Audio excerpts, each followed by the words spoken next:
এই যে দেখছেন একটি পুরনো নিশিন্দা গাছ, শিকড় গেড়ে দাঁড়িয়ে আছে বছরের পর বছর। তীব্র রোদ, ঝড় বৃষ্টি, তাপ শীত সব সহ্য করে আজ সে পরিপূর্ণ ফুলে।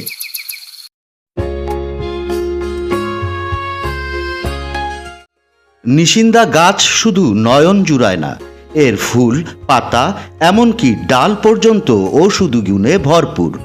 জ্বর, ঠান্ডা, ব্যথা উপশমে যুগ যুগ ধরে ব্যবহার হয়ে আসছে এই গাছ। প্রকৃতি আমাদের যা দিয়েছে তা যদি চিনে নিতে পারি, প্রয়োজনের সময় ওষুধও পাবো আর সৌন্দর্য উপভোগ করতে পারবো। এই গাছ আমাদের শেখায়, যত পুরনোই হোক, যতটা প্রতিকূলতায় আসুক, ফুল ফোটানো থেমে থাকে না। তাই আমরাও থেমে যাব না, বাঁচবো, শিখবো, এগিয়ে যাব।